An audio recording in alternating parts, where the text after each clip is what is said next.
আমার নাম নমিতা। কম বয়সেই আমি অনেক দুঃখ কষ্টের মধ্যে দিয়ে পার হয়েছি। হঠাৎ করেই একদিন অ্যাক্সিডেন্টে আমার স্বামীর মৃত্যু হয়ে গেল।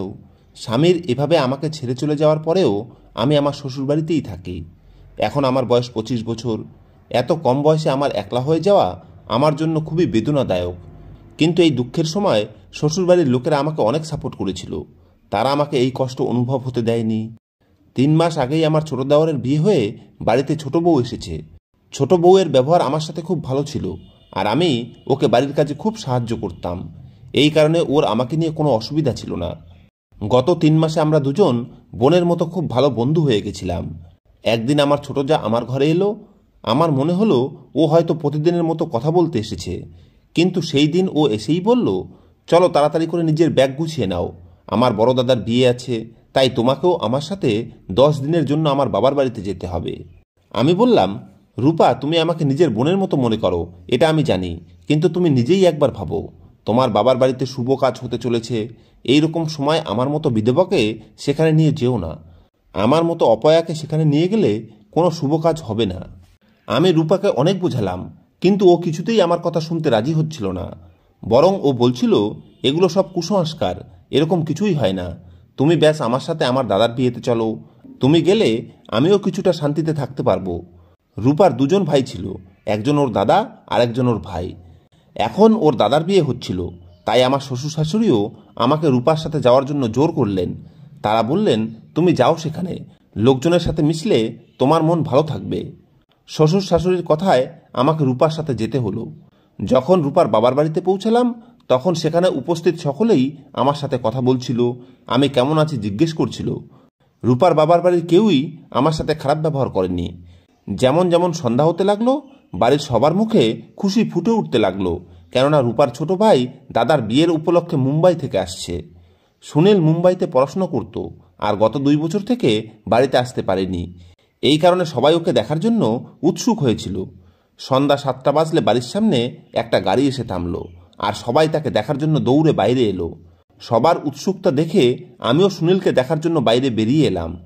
বিয়ে বাড়িতে এসে আমি রূপাদের কোনো আত্মীয়ের সামনে যাইনি, কেননা আমার স্বামীর মৃত্যু কয়েক মাস আগেই হয়েছে। এই কারণে ওই বিয়েতে আমি শুধু নামের জন্যই ভাগ নিয়েছিলাম। কিন্তু এখন সবার উৎসুকতা দেখে আমার মনেও কিছুটা উৎসুকতা জেগে উঠেছিল, তাই আমি সুনীলকে দেখতে গেলাম। যখন সুনীলকে দেখলাম, তখন দেখলাম সে খুবই হ্যান্ডসাম, আর তার এন্ট্রি কোনো হিরোর মতো ছিল। সুনীল যতটা মডার্ন ছিল, ততটাই সংস্কারীও ছিল। ও বাড়িতে এসেই মা, বাবা এবং বড়দের পায়ে হাত দিয়ে প্রণাম করল। বাড়ির লোকেরা ওর আসাতে এত খুশি ছিল যে সেই সময় কারো নজরই ওর জিনিসপত্রের উপর ছিল না। যখন সবাই ভেতরে চলে গেল, তখন আমি সুনীলের ব্যাগ ভেতরে নিয়ে আসার ব্যাপারে চিন্তা করলাম। আমি জানতাম ও কোন ঘরে থাকবে, তাই আমি সোজা ওর ঘরে গেলাম। আমি ওর জিনিসপত্র ঘরের একপাশে রাখলাম। এরপরে যখন ঘর থেকে বেরিয়ে আসতে লাগলাম, তখনই সুনীল ঘরের ভেতরে চলে এলো। ওকে দেখে আমি সংকুচিত হয়ে নিজের মাথা নিচু করে নিলাম, আর তার পাশ কাটিয়ে সেখান থেকে যেতে লাগলাম। কিন্তু হঠাৎ করেই সুনীল আমার হাত ধরে নিল, আর আমাকে খুব মনোযোগ দিয়ে দেখতে লাগলো। ওর তাকানোর ধরন আমাকে লজ্জায় ফেলে দিল। স্বামীর মৃত্যুর পরে আমি কোনো পুরুষকে এই নজরে আমার দিকে তাকাতে দেখিনি। সুনীল আমার হাত কোনো মতেই ছাড়ছিল না, তাই আমি ওর দিকে তাকিয়ে জিজ্ঞেস করলাম, সুনীল, তুমি আমার হাত কেন এভাবে ধরে রেখেছ? ও আমার চোখের দিকে তাকিয়ে হেসে বলল, তোমাকে আমি বাইরে একবার দেখেছিলাম, আমার থেকে তোমার লজ্জা পাওয়ার কোনো দরকার নেই, ব্যাস একটু সময় আমার সাথে কথা বলো। বাড়িতে সবাই আমার আসাতে খুব খুশি হয়েছে, কিন্তু তুমি মনে হয় আমার আসাতে খুশি হওনি। আমি বললাম, তোমার আসাতে আমি খুবই খুশি হয়েছি। রূপার মতো তুমিও আমার ভাই। এখন আমার হাত ছেড়ে দাও, না হলে যদি কেউ এসে দেখে নেয় তাহলে আমাকে ভুল ভাববে। সুনীলের এভাবে আমার হাত ধরে থাকা আমার ঠিক মনে হচ্ছিল না। সেই দিনের পর থেকে আমি সবসময় সুনীলের চোখের নজর আমার উপরে অনুভব করতাম। এছাড়াও প্রায় সময় সুনীল আমার সঙ্গে ইয়ার্কি ফাজলামি করত, কিন্তু আমি ওর সঙ্গে একটা শব্দও বলতাম না। 2 দিন পরে ও নিজের বোন রূপার সাথে বাজারে শপিং করতে গেল। যাওয়ার সময় রূপা আমাকেও ওর সাথে যাওয়ার জন্য বলেছিল, কিন্তু আমি যাইনি। আমার না যাওয়ার মুখ্য কারণ ছিল সুনীলের ইয়ার্কি ফাজলামি। আমার ওর ফাজলামো অদ্ভুত লাগতো, এই কারণেই আমি শপিং করতে যাইনি। শপিং করে তারা সবাই ফিরে নিজের নিজের জিনিস একে অপরকে দেখাতে লাগলো। আমি খুব খুশি মনে ওদের জিনিসপত্র দেখছিলাম। আমার জন্য কেউ কিছু নিয়ে আসবে এই আশাও আমার ছিল না, আর আমি করিও নি। জিনিসপত্র দেখা হয়ে গেলে আমি চা আর নাস্তা বানাতে রান্নাঘরে চলে এলাম। যখন আমি রান্নাঘরে চা বানাচ্ছিলাম, তখন হঠাৎ সুনীল আমার সামনে এসে দাঁড়িয়ে গেল। আমি চমকে ওর দিকে ঘুরলে ও নিজের পিছন থেকে একটা শাড়ি বের করে বলল, নমিতা, এই শাড়ি আলাদাভাবে আমি তোমার জন্য কিনেছি। ওর এই কথা শুনে আমি আশ্চর্য হয়ে গেলাম, কেননা আমি ভাবতেই পারিনি যে সুনীলের মতো মডার্ন ছেলে আমার জন্য শাড়িও কিনতে পারে। এরপরে আমি ওকে বললাম, আমার জন্য তোমার এত দয়া দেখানোর কোনো দরকার নেই, আমার নতুন কোনো জিনিসের দরকার নেই বলেই আমি নিজের কাজের দিকে ধ্যান দিলাম। কিন্তু হঠাৎ করে সুনীল আমার হাত ধরে আমাকে নিজের দিকে টেনে নিল। সেই সময় ওর হাত সোজা আমার কোমরের উপর এসে গেল। ওর স্পর্শে আমার শ্বাস ঘন ঘন পড়তে লাগলো। আমি ওকে কিছু বলতে যাচ্ছিলাম, তখনই সুনীল আমার মুখের উপরে হাত রেখে দিল আর বলল, আমার তরফ থেকে তোমার জন্য এই গিফট নিয়ে এসেছি, প্লিজ এটা নিতে না করো না। এটা বিয়ে বাড়ি, এখানে সবাই নতুন নতুন ধরনের জিনিস পরে সেজেগুজে থাকবে। তোমাকে শাড়িতে খুব সুন্দর লাগে, তোমার ফর্সা রং কালো কালারের শাড়িতে আরও বেশি ফুটে উঠবে। আমি তোমাকে একবার এই শাড়িতে দেখতে চাই, প্লিজ না করো না। এটা বলে সুনীল আমাকে জোর করে শাড়ি ধরিয়ে দিল আর সেখান থেকে যেতে লাগলো। ও সেখান থেকে যেতে যেতে একটা জায়গায় গিয়ে আবার দাঁড়িয়ে পড়ল। ওকে আবারও দাঁড়াতে দেখে আমি রাগি চোখে ওর দিকে তাকিয়ে কিছু বলতে যাচ্ছিলাম, তখনই ও নিজের হাত সামনে বাড়িয়ে দিল। ওর হাতের ঘড়ি আমার শাড়ির আঁচলে আটকে গেছিল, ও সেটা ছাড়াতে লাগলো। ওর সেটা ছাড়াতে অনেক সময় লাগছিল দেখে আমি এগিয়ে গিয়ে সেটা ছাড়ানোর চেষ্টা করতে লাগলাম। সেই সময় আমি নিজের আঁচল ছাড়ানোর চেষ্টা করছিলাম আর সুনীল এক নজরে আমাকে দেখে যাচ্ছিল। যখন আমি আমার আঁচল ছাড়িয়ে পিছনে সরলাম তখন আমার নজর ওর উপরে পড়ল আর আমি দেখলাম ও কিছুটা আলাদা রকমভাবেই আমাকে দেখছিল। তাই আমি ওর দিকে ধ্যান না দিয়ে আবারও নিজের কাজে লেগে গেলাম। আমি জানতাম না যে ও দিদি বলে আমার উপরে এত অধিকার ফলাতে চাইবে। সেই রাতেই ও হঠাৎ করে নিজের দিদির ঘরে এসে গেল। রূপা নিজের ঘর আমার সাথে শেয়ার করেছিল। আমরা দুজনে বিছানায় শুয়ে শুয়ে গল্প সল্প করছিলাম। হঠাৎ করে সুনীল আমাদের ঘরে এসে গেল। সুনীল রূপার নিজের ভাই, এই কারণে রূপা ওর সঙ্গে ইয়ার্কি করছিল, কিন্তু আমার খুব লজ্জা করছিল। তাই আমি যখন উঠে বসতে চাইলাম তখন রূপা আমার হাত ধরে আবার আমাকে নিজের কাছে শুইয়ে দিল আর বলল, তুমি কোথায় পালাচ্ছ? আমার ভাই সুনীল তোমার সঙ্গে কথা বলতে এসেছে আর তুমি পালিয়ে যাচ্ছ? মনে রেখো, তুমি আমার বড় দিদির মতো। রূপার কথা শুনে আমি সেখানেই থাকা ঠিক মনে করলাম, কিন্তু সুনীলের ব্যবহার কিছুটা অদ্ভুত মনে হচ্ছিল, কেননা সুনীলের হাত বারবার আমার হাতের সাথে স্পর্শ করছিল। রূপা নিজের মোবাইলের দিকে তাকিয়ে কথা বলছিল, এই কারণে ওর নজর সুনীলের দিকে আসেনি। কথা বলতে বলতে হঠাৎ করেই সুনীলের হাত আমার শরীরের উপর এসে গেল আর আমি একদম চমকে উঠলাম। ওর স্পর্শ অদ্ভুত ছিল। ও একদিকে আমাকে বোনের সম্বন্ধে যুক্ত করতে চাইতো, আবার অন্যদিকে ওর ব্যবহার কিছুটা আলাদা ছিল। ওর এইসব ব্যবহারের কারণে যখন আমি সেখান থেকে উঠে যেতে চাইলাম তখন ও আবারও আমার হাত ধরে আমাকে নিজের জায়গায় থামিয়ে দিল। ও নিজের বোনের সামনে আমাকে সেই ঘর থেকে বাইরে যেতে দিচ্ছিল না, তাই আমি বাধ্য হয়ে নিজের উপরে চাদর ঢেকে নিলাম আর ওর দিকে নিজের পিঠ করে শুয়ে পড়লাম। আশ্চর্যের ব্যাপার হলো যে পরের দিন হলদি লাগানোর দিন ছিল আর সবাইকে হলদি লাগানো হচ্ছিল। তখনই হঠাৎ আমার কানে সুনীলের কথার আওয়াজ আসতে লাগলো। ও নিজের দিদিকে জিজ্ঞেস করছিল যে দাদাকে কেন হলদি লাগানো হচ্ছে। ওর দিদি জবাব দিচ্ছিল যে হলদি লাগালে গায়ের রং আরও উজ্জ্বল হয়ে যায়। দিদির কথা শুনে সুনীলও হলদি লাগানোর জেদ করতে শুরু করে দিল, কিন্তু কেউই ওকে হলদি লাগানোর জন্য তৈরি ছিল না। তখন সবাই বরের সঙ্গে ছবি তোলার আর রিল বানানোতে ব্যস্ত ছিল। সুনীলের জেদ দেখে রূপা আমার দিকে হলদির থালা এগিয়ে দিল আর বলল, তুমিই ভাইকে কিছুটা হলদি লাগিয়ে দাও। এরপরে হলদি লাগানোর জন্য সুনীল আমাকে নিজের ঘরে নিয়ে গেল। প্রথম দিকে আমি ওর মুখে কিছুটা হলদি লাগালাম, তারপরে সুনীল খালি গায়ে আমার সামনে এসে বলল, আমার সমস্ত জায়গায় হলদি লাগিয়ে দাও যাতে আমার রং আরও উজ্জ্বল হয়ে যায়। ওর এই কথা শুনে আমার খুব লজ্জা করছিল, কিন্তু আমি ওকে কিছু বলতেও পারছিলাম না, কেননা আমার যা বোনের ভাবনা নিয়ে আমাকে সুনীলকে হলদি লাগানোর জন্য পাঠিয়েছিল। তাই আমি বাধ্য হয়ে চোখ বন্ধ করে নিলাম আর ওকে হলদি লাগাতে লাগলাম। যখন আমার হাত ওর শরীরের উপর হলদি লাগাতে লাগলো তখন আমি ভাবতে লাগলাম যে এসব কি হচ্ছে, কেন হচ্ছে। সেই সময় আমার মনে অদ্ভুত অদ্ভুত ভাবনা উৎপন্ন হচ্ছিল। আমি বুঝতে পারছিলাম না যে এসব কি হচ্ছে। যখন আমি ওর হাতের উপরে আমার হাত দিয়ে হলদি লাগাচ্ছিলাম তখন আমি নিজের সীমা কিছুটা ভুলে যাচ্ছিলাম। আমার মনে হচ্ছিল যে আমি আমার স্বামীকে হলদি লাগাচ্ছি। তখনই আমার চোখ খুলে গেল আর আমি সুনীলের থেকে দূর হয়ে যাওয়াই ঠিক মনে করে সেখান থেকে বেরিয়ে এলাম। পরের দিন রূপার দাদার বিয়ে হয়ে গেল। সেই বিয়েতে আমার শ্বশুরবাড়ির সবাই এসেছিল।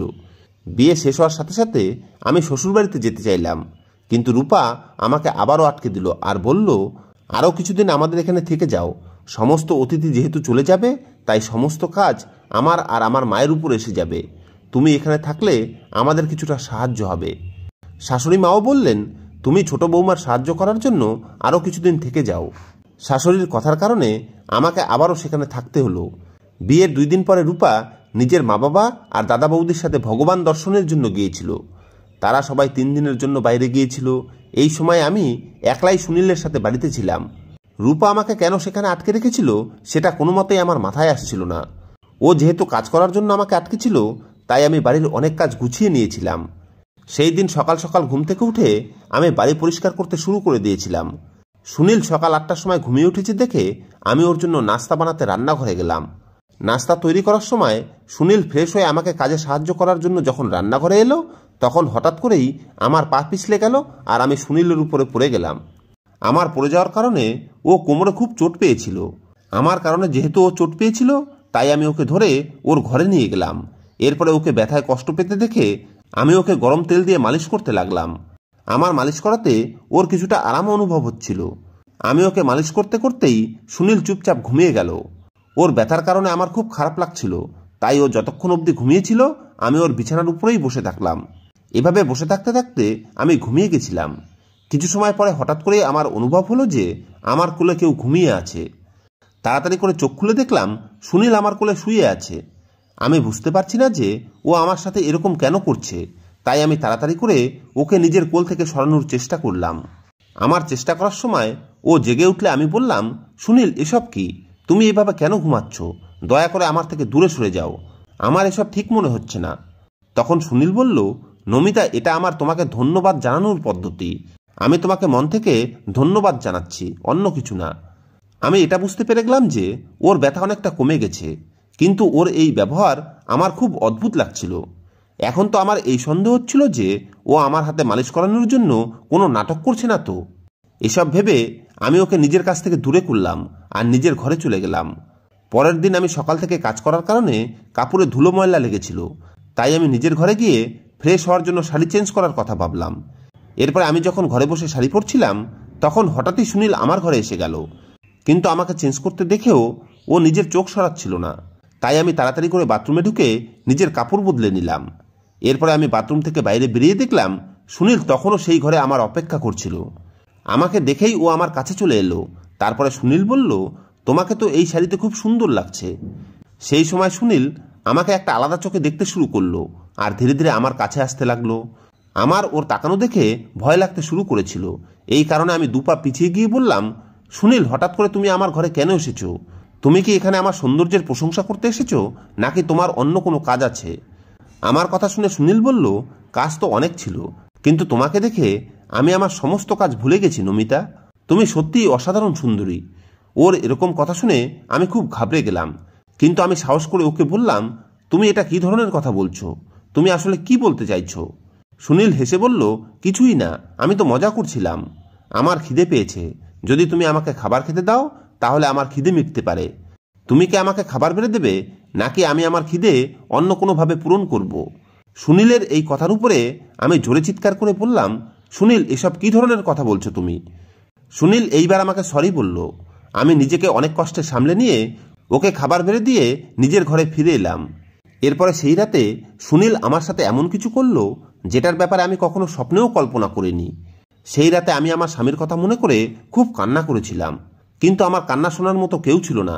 একটা বিধবার জন্য কাউকে নিজের কষ্টের কথা বলা খুব মুশকিলের হয়। আমার সাথেও কিছুটা এরকমই হচ্ছিল। সুনীল আমার সাথে এত খারাপ ব্যবহার করার পরেও আমি সেখান থেকে নিজের শ্বশুরবাড়িতে যেতে পারিনি, কেননা যদি আমি হঠাৎ করে সেখানে চলে যেতাম তাহলে সবাই আমাকে বিভিন্ন প্রশ্ন করতে শুরু করত। 3 দিন পরে রূপা নিজের পুরো পরিবারের সাথে ভগবান দর্শন করে ফিরে এলো। যখন ও ফিরে এলো তখন আমি ওকে ধীরগলায় বললাম যে পরের দিন সকাল সকাল আমাদেরকে শ্বশুরবাড়ির জন্য বেরিয়ে পড়তে হবে। আমার কথা শুনে রূপা যাওয়ার জন্য হ্যাঁ বলে দিল। সেই দিন রাতের বেলা রূপা নিজের বৌদির ঘর গোছানোর জন্য এবং সাজানোর জন্য আমাকে সেখানে নিয়ে গেল। আমি ঘর সাজানোর ব্যাপারে তেমন কিছুই জানতাম না। ঘর পরিষ্কার পরিচ্ছন্ন করার সময় হঠাৎ করে রূপাকে ওর মা ডাক দিল। ও মায়ের কাছে চলে গেল।